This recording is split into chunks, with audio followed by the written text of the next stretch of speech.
Once upon a time, there were 3 pigs. They were young, so we can call them 3 little pigs, I suppose.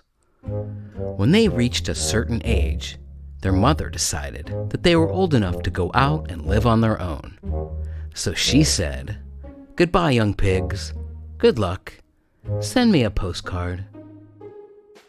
Now, these pigs may be little, but they were pretty industrious too. Industrious means working really hard in a smart, clever way.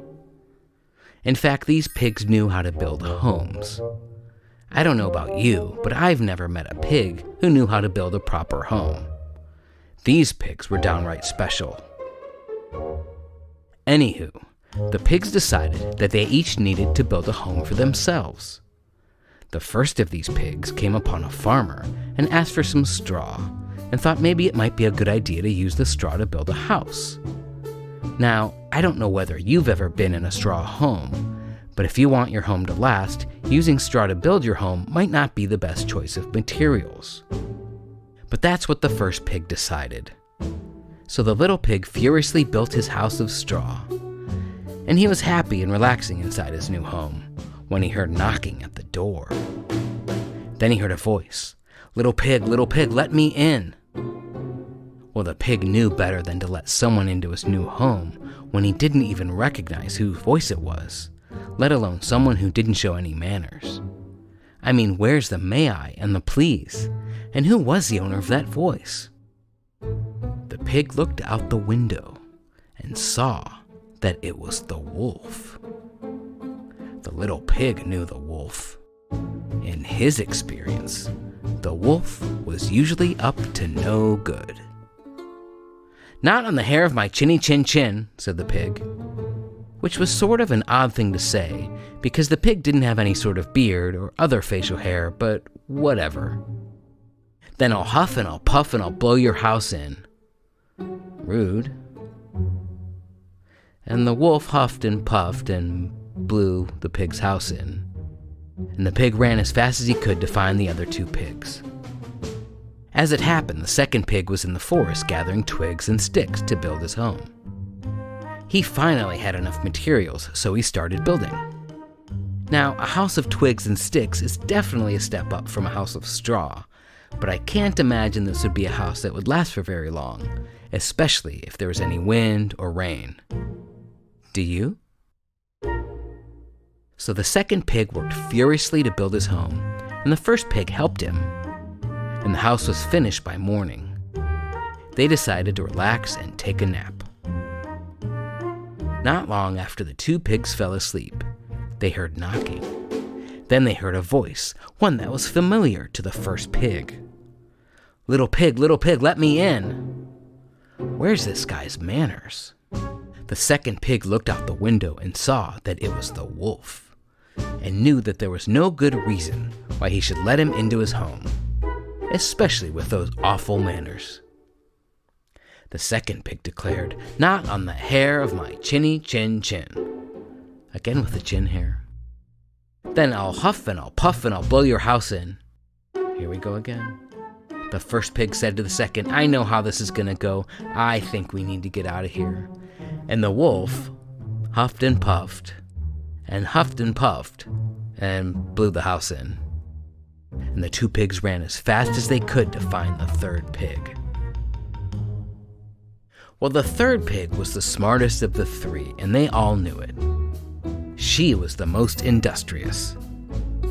When the first pig was busy building his straw house, and the second pig was building his house with twigs and sticks, the third pig was spending her time building a much stronger house. When she was walking around looking for materials, she saw a pile of bricks on the side of the road and asked a farmer whether she could use them. The farmer said, "Sure, go for it." So the third pig carefully built a strong house of bricks. This was a house that would last. The first and second pig arrived just in time to help finish the house.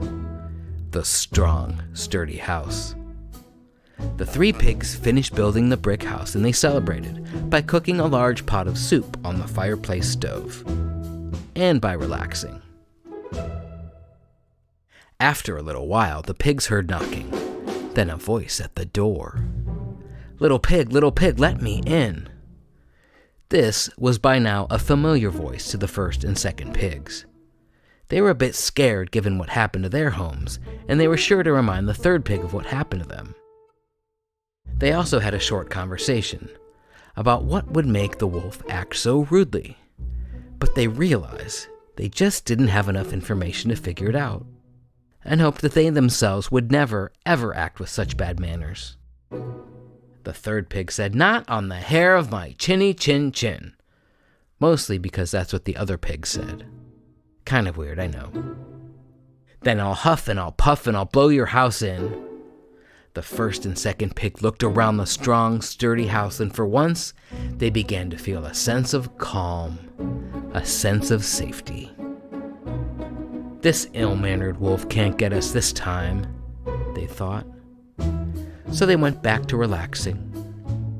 Meanwhile, the wolf huffed and puffed and huffed, and double huffed and double puffed, and even triple, dipple, extra huff puffed. But alas, he could not blow the house down.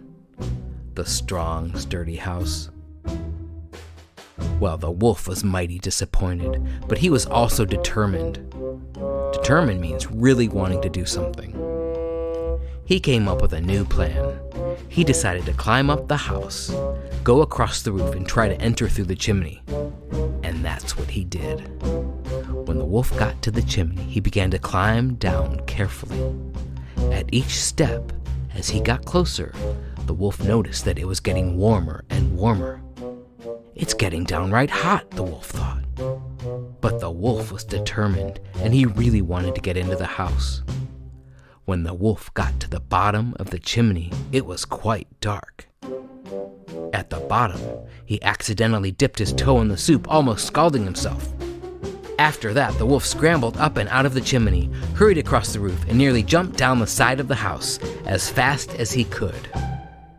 And the wolf ran far, far away from the three little pigs, never to see them again. And the three little pigs, the three industrious pigs, lived happily ever after. The end.